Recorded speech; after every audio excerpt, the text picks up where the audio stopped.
दिल्ली आ रही है, हम दिल्ली आ रहे हैं। आदिवासियों का ये हिंदुस्तान है, पिछड़ों का ये हिंदुस्तान है, गरीबों का ये हिंदुस्तान है, अल्पसंख्यकों का ये हिंदुस्तान है, हर उस मजबूर और मजबूर व्यक्तियों का जिसका रखवाला अगर किसी को होना चाहिए था तो वो केंद्र सरकार को होना चाहिए था। लेकिन आज भी ये जो परिस्थिति आपके सामने उत्पन्न हो रही है, वो परिस्थिति का अगर आपको लेखा जोखा मिले तो आप लोगों को प्रश्न बीजेपी वालों से पूछना चाहिए था। ये बीजेपी वाले लोग 2014 में जब इनको जनादेश मिला, इतने बड़े बड़े वादे करके आए कि किसानों की आय दुगनी करेंगे, 15 लाख खाते पे आएंगे, काला धन बाहर से आएगा, आपके खातों में 15 लाख आएंगे। मुझे को लगता है कि बहुत लोग के अकाउंट में पैसे आ भी गए होंगे। आए आपके अकाउंट में पैसे? अरे देख लीजिए, आ गए होंगे। 10 साल पुरानी बात है, 10 साल पुरानी बात है, कुछ तो आया होगा। आया है? आप लोग हाँ बोल रहे हैं कि ना बोल रहे हैं? नहीं आया है। ये वही लोग हैं जो रोजगार की बात करते थे। 2014 में अगर सबसे ज्यादा वोट मिला है तो हमारे युवा वर्ग ने वोट किया है, और ये इसलिए किया था कि उनको लगा था कि हमारा भविष्य थोड़ा उज्जवल होगा, प्रकाशित होगा। लेकिन आज आप देख सकते हैं 10 साल हो गए, कहाँ गए वो वादे? कहाँ गए वो वादे जिनका भरोसा जीत करके, हमारी जनता का भरोसा जीत करके इन्होंने कहा था कि हम भारत को सुदृढ़ करेंगे, आगे बढ़ाएंगे। मुझे लगता है भ्रष्टाचार की बात ये लोग करते हैं, जितने बड़े बड़े ये लोग हम लोग के ऊपर में उंगलियां उठाते हैं, जितने दागीदार नेता हैं, सब हम बीजेपी में जाके बैठे हुए हैं।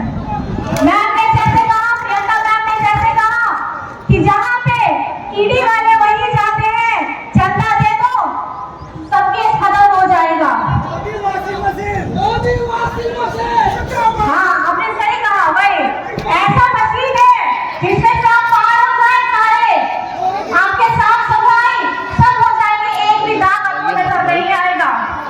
और आप लोगों ने तो सुना ही होगा, जितना ज्यादा बड़ा भ्रष्टाचारी इनकी पार्टी में जाके बन जाते हैं, उतने बड़े पदाधिकारी। लेकिन ये लोग अपनी बातें, अपनी उंगली हमारे ऊपर, इंडिया गठबंधन के ऊपर उठाते हैं, लेकिन भूल जाते हैं कि बाकी की उंगलियां आपके ऊपर ही जा रही होती है। और मैं ये कहना चाहती हूँ हमारे यहाँ गोटा के लोगों को कि आप लोगों ने अभी वर्तमान में जो बीजेपी के उम्मीदवार हैं, उनका व्यक्तित्व तो देख ही लिया होगा। उनके इतने बड़बोलेपन है कि हमारे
इंडिया गठबंधन को करिएगा।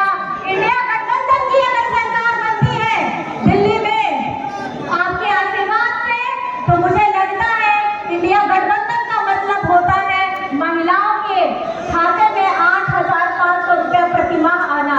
इंडिया गठबंधन की सरकार बनती है तो मुझे लगता है आप लोगों को ये सुनिश्चित करना है 5 किलो का जो वादा किया गया है, 5 किलो का अनाज 10 किलो होगा। इंडिया गठबंधन की जीत का मतलब बनता है आदिवासी धर्म कोड की नीति को लागू करना। इंडिया गठबंधन की जीत का मतलब होता है पिछड़ों के लिए 27% का आरक्षण लागू करना। इंडिया गठबंधन की सरकार का मतलब होता है कि हमारे जितने भी युवा हैं खाली पद खाली पड़े हैं उनको भरने का काम करेगी। इंडिया गठबंधन का मतलब होता है हमारा ये सुंदर हिंदुस्तान आगे बढ़ेगा, अपने सब बच्चों के आगे बढ़ा करके, उनकी शिक्षा में आगे बढ़ा करके, महिलाओं को अपनी भागीदारी दे करके, अपने भाइयों को, युवा भाइयों को जगह में, सही जगह में नौकरी दे करके, मुझे लगता है ये वादा आपको अपने साथ करना है। और आप लोग हमेशा एक नारा देते हैं, आप लोग हमेशा अपने हेमंत सोरेन दादा के लिए एक नारा देते हैं, जेल का ताला टूटेगा, देते हैं ना? तो जो ताले की जो चाबी है वो चाबी है आप लोग, आपका एक एक वोट चाबी है। क्योंकि अगर इंडिया गठबंधन की सरकार दिल्ली में 4 जून के बाद आ रही है तो आपके हेमंत सोरेन भी बाहर आ रहे हैं और ये निश्चित हो चुका है। अगर आपको अपने दादा से, अपने हेमंत बाबू से, अपने प्रिय मुख्यमंत्री, पूर्व प्रिय मुख्यमंत्री हेमंत सोरेन जी से अगर प्यार है, मोहब्बत है, तो आप अपने हमारे इंडिया गठबंधन के प्रत्याशी को वोट करिएगा और प्रचंड मात्रा में वोट करिएगा। चाहे धूप कितनी कड़ी क्यों ना हो, आपको प्रचंड मात्रा में वोट करना है। करिएगा कि नहीं करिएगा? तो मैं आपसे कुछ सवाल पूछूंगी, आप मुझे जवाब दीजिएगा। मतदान की तारीख कौन सी? कौन सी तारीख? कौन सी तारीख? कौन सी तारीख? और आपका छाप क्या है? दिखाइए। कौन सा छाप? कौन सा छाप? कौन सा छाप? ग्राम संख्या? ग्राम संख्या? ग्राम संख्या? ग्राम संख्या? और ये जीत सुनिश्चित करनी है आपको, और इस जीत को सुनिश्चित करने के लिए आपने आज जिस जोशीले अंदाज में यहाँ दिया है उसी तरीके से ईवीएम मशीन का भी बटन दबाइएगा और हमारे इंडिया गठबंधन के प्रत्याशी को वोट करके इंडिया गठबंधन दिल्ली आ रही है, हम दिल्ली आ रहे हैं। आप सभी को मेरी तरफ से बहुत बहुत धन्यवाद है, आभार है। इतनी गर्मी में भी आए, ये टेंट भी छोटा पड़ गया